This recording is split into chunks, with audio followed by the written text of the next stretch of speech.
Hello friends, मैं हूं इमरान अंजम और उम्मीद करता हूं आप सब खैरियत से होंगे।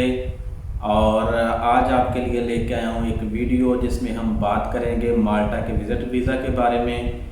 कि कौन लोग माल्टा का विज़िट वीज़ा अप्लाई कर सकते हैं और किन लोगों को माल्टा का विज़िट वीज़ा अप्लाई करना चाहिए और उसकी क्या रिक्वायरमेंट है, क्या कितनी उसकी फ़ी पे करना पड़ती है और कौन से डॉक्यूमेंटेशन हैं जो वीज़ा अप्लाई करने के लिए चाहिए। तो चलिए शुरू करते हैं हम आज की वीडियो। तो दोस्तों, हम आज बात करेंगे वीडियो में उन लोगों के लिए वीज़ा अप्लाई करने के लिए जो लोग पाकिस्तान में हैं, इंडिया में, नेपाल या बांग्लादेश में हैं। तो वो लोग किस तरह से माल्टा का विज़िट वीज़ा खुद अप्लाई कर सकते हैं बगैर किसी एजेंट का सहारा लिए, बगैर किसी एजेंट को पैसे दिए। वो खुद से अपना वीज़ा विज़िट के लिए, टूरिज़म के लिए अप्लाई कर सकते हैं और उसके लिए सिर्फ उनको 80 यूरो जो एम्बेसी की फ़ी है वो पे करना पड़ेगी और उसके अलावा VFS ग्लोबल की जो लॉजिस्टिक चार्जेस होते हैं वो पे करना पड़ेंगे। तो मेरे ख्याल में अगर आप खुद से ये सारा प्रोसेस करते हैं, डॉक्यूमेंटेशन रेडी करते हैं और खुद से वीज़ा अप्लाई करते हैं तो आप 80 से 100 यूरो तक आप वीज़ा अप्लाई करके माल्टा का वीज़ा हासिल कर सकते हैं। तो सबसे पहले हम देखते हैं कि इसके लिए डॉक्यूमेंटेशन कौन कौन सी है और किन लोगों को ये वीज़ा अप्लाई करना चाहिए। तो अगर हम बात करते हैं इंडिया, पाकिस्तान, नेपाल और बांग्लादेश की, इन कंट्रीज़ में रहने वाले लोगों के लिए, तो वो खुद से वीज़ा अप्लाई करें। तो उसके लिए जो डॉक्यूमेंट हैं, जो उनकी एम्बेसी और VFS ग्लोबल की वेबसाइट पर लिस्ट मौजूद है, आप वहाँ से भी देख सकते हैं, लेकिन आपके साथ मैं भी शेयर कर देता हूँ। लेकिन लिस्ट शेयर करने से पहले आपको एक बात कहना चाहूँगा जो मेरा अपना एक्सपीरियंस है या दोस्तों के साथ जिनके हेल्प की है, जिनको वीज़ा वगैरह मिले हैं और वो उन्होंने ट्रैवल भी किया है, ना सिर्फ माल्टा बल्कि दीगर शेंजन कंट्रीज़ में भी। तो उसमें जो आपको एडवांटेज मिल सकता है, जो प्लस पॉइंट जाता है, उसके लिए ये ज़रूरी है कि अगर आप वीज़ा अप्लाई करना चाहते हैं तो आपके पास ट्रैवल हिस्ट्री होनी चाहिए। अब ये नहीं होना चाहिए कि ब्लैंक पासपोर्ट है, आपने बिल्कुल भी कोई सफ़र नहीं किया किसी दूसरी कंट्री का, कि आप इंडिया, पाकिस्तान, नेपाल से बाहर निकले ही नहीं हैं और डायरेक्ट ही आप चले जाएं माल्टा का या दूसरे किसी यूरोप के कंट्री या अमेरिका, UK का वीज़ा अप्लाई करने के लिए। उन लोगों को भी कुछ केसेस होते हैं ऐसे जिनके ब्लैंक पासपोर्ट होते हैं लेकिन दीगर सर्कमस्टेंसेस होते हैं, जो रिक्वायरमेंट्स होती हैं वो पूरी कर रहे होते हैं, तो जिसकी वजह से उनको भी वीज़ा कभी कभार मिल जाता है कुछ लोगों को। लेकिन ज़्यादातर इस तरह के लोगों को जिनके पास ट्रैवल हिस्ट्री भी नहीं है और वो अनमैरिड हैं और उनकी एज भी इतनी ज़्यादा नहीं है, बहुत यंग हैं, तो उनके लिए थोड़ा सा मुश्किल होता है वीज़ा हासिल करना, विज़िट वीज़ा किसी भी कंट्री का। तो जब आप वीज़ा अप्लाई करना चाहते हैं माल्टा का या किसी और कंट्री का, तो कोशिश करें कि आपके पास एक अच्छा सा बैंक बैलेंस होना चाहिए, आपकी तो कुछ ट्रैवल हिस्ट्री होनी चाहिए जिसमें आप अपने मुल्क से बाहर किसी दूसरे कंट्री का विज़िट किया हो, जिसमें हम बहुत इजीली जिनके वीज़ा अवेलेबल हैं पाकिस्तानियों के लिए, इंडियन, नेपाली और बांग्लादेशी लोगों के लिए, जैसे हो गया मलेशिया, थाईलैंड, सिंगापुर, वियतनाम, इस तरह कंट्रीज़ हैं जो कि स्टिकर वीज़ा देते हैं, जो कि आपके पासपोर्ट पर स्टैंप होता है, तो जिसकी कोई वैल्यू भी समझी जाती है। लेकिन अगर आप सिर्फ कहें कि मैं जी दुबई का विज़िट करके आया हूँ, तो वो पेपर वीज़ा होता है, वो उसका सिर्फ स्टैंप होती है आपके पासपोर्ट पर इन और आउट होने की, लेकिन वीज़ा आपका पासपोर्ट पर स्टैंप नहीं होता। तो इसलिए जब भी कहीं जाए तो कोशिश करें कि उस कंट्री में विज़िट करें जो कंट्री एक स्टिकर वीज़ा देता है, जो आपके पासपोर्ट पर स्टैंप होता है। और दूसरा जो प्लस पॉइंट हो सकता है वो ये है कि अगर आप मैरिड हैं, शादीशुदा हैं, आपके फैमिली है, बच्चे हैं, तो वो भी एक अच्छा पॉइंट है, उसके भी चांसेस होते हैं कि आपको उसके लिए वीज़ा मिल सके। तो डॉक्यूमेंट में हम बात करते हैं तो सबसे पहले डॉक्यूमेंट जो रिक्वायर्ड है वो है कि वीज़ा एप्लीकेशन फॉर्म होना चाहिए, वो आपने फिल करना है, उसको कंप्लीट करना है, उस पर साइन करने हैं, तो फिर उसको सबमिट करना है। उसके बाद आपको चाहिए आपकी एक अदद कलर फ़ोटोग्राफ जो कि वाइट बैकग्राउंड के साथ होनी चाहिए, और तीसरे नंबर पे है आपका पासपोर्ट जो कि कम से कम 3 महीनों के लिए वैलिड होना चाहिए, जब आप वीज़ा अप्लाई करना चाहते हैं। आपका पासपोर्ट पे कम से कम 2 से 3 ब्लैंक पेजेस होने चाहिए, ताकि वो माल्टा की एम्बेसी और कौंसलेट अपना वीज़ा आपके पासपोर्ट पर पेस्ट कर सके, उस पर स्टैम्प कर सके, उसका स्टिकर आपके पासपोर्ट पर लग सके। और उसके बाद आपको चाहिए एक ट्रैवल इंश्योरेंस। जितने दिनों के लिए आप वीज़ा अप्लाई करना चाह रहे हैं, जितने दिनों का आपका प्लान है माल्टा में रहने का, माल्टा को विज़िट करने का, उतने दिन के लिए ही आपके पास ट्रैवल इंश्योरेंस होनी चाहिए, जिसकी कवरेज कम से कम 30,000 यूरो होनी चाहिए।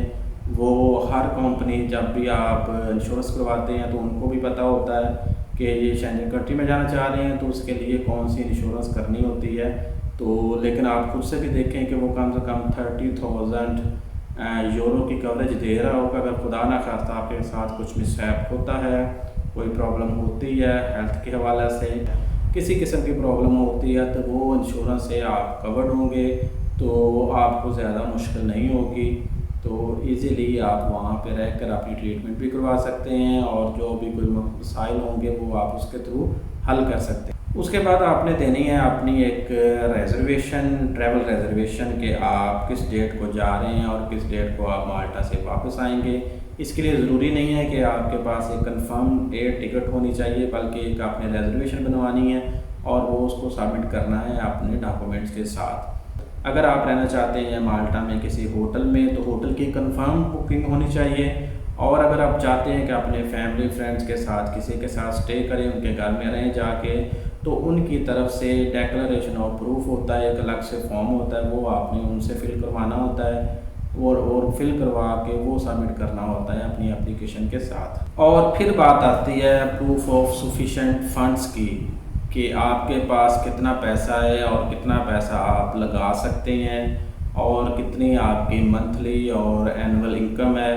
तो जो आपने शो करनी होती है कि आप अपने ट्रिप को खुद से कवर कर सकते हैं, जितने एक्सपेंसेस होंगे वो आप खुद पे करेंगे, या कि जो आपको अगर कोई आपका फैमिली फ्रेंड कोई है उधर माल्टा में, अगर वो सपोर्ट कर रहा है, आपको स्पॉन्सर कर रहा है, तो उसकी तरफ से भी इंफॉर्मेशन दी जाएगी कि मैं इसको स्पॉन्सर करूँगा, इसको अकोमोडेट करूँगा, इसकी ट्रैवलिंग कॉस्ट पे करूँगा। तो अगर आप खुद से कर रहे हैं तो आपने अपने डॉक्यूमेंट से शो करना है कि आप इस काबिल हैं, आपके पास इतने सफिशिएंट बैलेंस, इतना सफिशिएंट फंड्स हैं कि आप खुद से वो कवर कर सकते हैं। तो उसके लिए ये शो करने के लिए आपको चाहिए आपके बैंक की स्टेटमेंट, जो कि कम से कम 6 महीने की होनी चाहिए और ये बैंक की तरफ से साइन और स्टैम्प्ड होनी चाहिए और ये बैंक के लेटर हेड पर होनी चाहिए।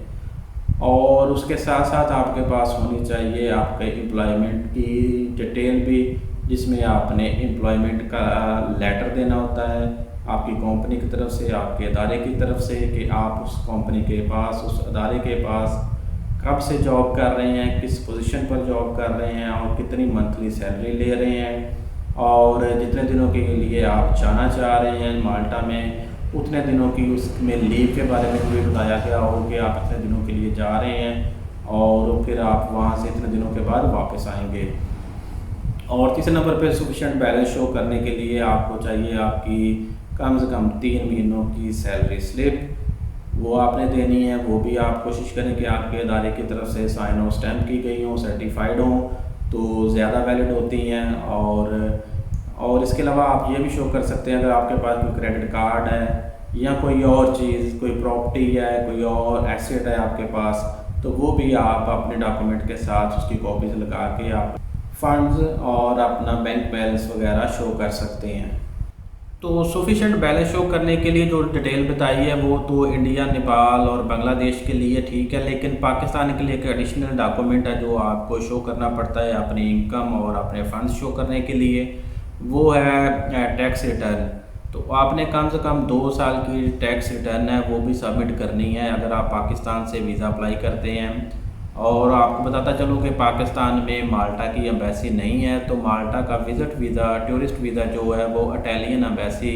इस्लामाबाद और कराची से डील किया जाता है। लेकिन जो वर्क वीज़ा है, फैमिली रियूनिफिकेशन है, उसको इटालियन एम्बेसी डील नहीं करती। उसके लिए पाकिस्तानियों को दुबई या किसी दूसरे जगह पर जाके अप्लाई करना पड़ता है। तो जब आप अप्लाई करना चाहते हैं तो पाकिस्तानियों को चाहिए कि वो अभी FS ग्लोबल में ही अपनी एप्लीकेशन और डॉक्यूमेंट सबमिट करें। उसके लिए ऑनलाइन उनका एप्लीकेशन फॉर्म है इटालियन एम्बेसी का, वो इटालियन एम्बेसी की वेबसाइट पर मौजूद है, वहाँ पे आप फॉर्म फिल करेंगे। फॉर्म फिल करने के बाद डॉक्यूमेंट कंप्लीट करने के बाद आपको भी FS ग्लोबल पर की वेबसाइट पर जाकर अपॉइंटमेंट बुक करवानी पड़ेगी। और अपॉइंटमेंट बुक करवा के अपॉइंटमेंट वाले दिन जब आप जाएंगे वहाँ पे, तो जो डॉक्यूमेंट आपको बताए हैं आप खुद भी वहाँ से देख सकते हैं, वो कंप्लीट डॉक्यूमेंट लेके आपने VFS ग्लोबल में जाके अपनी एप्लीकेशन सबमिट करना होती है। तो इसी तरह इंडिया, नेपाल और बांग्लादेश के लोग भी अपनी एप्लीकेशन अगर सबमिट करना चाहते हैं तो वो इंडिया में मौजूद VFS ग्लोबल में अपनी एप्लीकेशन सबमिट कर सकते हैं। और आपको वहाँ पे सिर्फ 80 यूरो वीज़ा फ़ी और प्लस आपको VFS के जो चार्जेस होते हैं वो पे करना पड़ते हैं, वो पे करके आप वीज़ा अप्लाई कर सकते हैं। तो मेरा मशवरा है उन लोगों के लिए जो ये वीज़ा अप्लाई करना चाहते हैं, तो उनके पास कम से कम 8 से 10 लाख रुपया उनके अकाउंट में होना चाहिए जब वो माल्टा का या किसी दूसरे कंट्री शेंजन स्टेट का विजिट वीज़ा अप्लाई करना चाहते हैं। और उसके साथ साथ जो मैं पहले बता चुका हूँ, उनको ट्रैवल हिस्ट्री होनी चाहिए। मैरिड हो तो ज़्यादा अच्छा है और ज़्यादा बेहतर है, उनको वीज़ा मिलने के चांसेस ज़्यादा हैं। तो सारा कुछ खुद तैयार करके एप्लीकेशन और डॉक्यूमेंट्स खुद वीज़ा अप्लाई करेंगे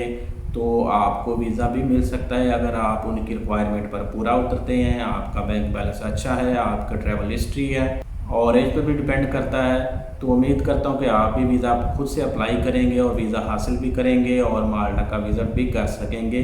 तो कोशिश करें कि एजेंट से बचें, उनको पैसा दिए बगैर खुद से अप्लाई करें। जिस कंट्री का भी आप वीज़ा अप्लाई करना चाहते हैं आप खुद से जाके एम्बेसी की वेबसाइट पर उनकी इन्फॉर्मेशन कलेक्ट कर सकते हैं, उसके मुताबिक डॉक्यूमेंटेशन कंप्लीट करके खुद से वीज़ा अप्लाई कर सकते हैं। एजेंट के पास जाने से कुछ भी ऐसा नहीं होता जो कि उनकी तरफ से एडिशनल कोई डॉक्यूमेंटेशन की गई हो जिस पर आपके चांसेस बढ़ सकते हो कि वीज़ा आपको ज़रूर मिल जाएगा। एजेंट्स ने वही जो डॉक्यूमेंट आपके पास हो तो वही तरतीब दे के डॉक्यूमेंट आपको दे देते हैं और आपको कहते हैं जाके वीज़ा अप्लाई करें और आपसे अच्छे खासे पैसे वो ले लेते हैं। तो इसलिए उनसे बचें और ख़ुद ट्राई करें, तो हो सकता है कि आपको वीज़ा मिल सके और आप माल्टा में आएँ और माल्टा का विज़िट करके वापस भी जा सकें। और जॉब के लिए तो अलग से कैटेगरी है, उसका अलग से प्रोसेस है, वो ऑलरेडी एक उस पर वीडियो बना चुका हूँ कि अगर आप माल्टा का वर्क वीज़ा लेना चाहते हैं तो मेरी पहले वीडियो देख सकते हैं। तो उसमें सारी इन्फॉर्मेशन है कि किस तरह से आप माल्टा का वर्क परमिट, माल्टा के लिए जॉब और किस तरह से अप्लाई कर सकते हैं और कहाँ कैसे आके माल्टा में रह सकते हैं। तो जहाँ भी रहें खुश रहें, अपना ख्याल रखें और मुझे दुआओं में याद रखें। इसी के साथ इजाज़त चाहता हूँ। खुदा हाफिज़।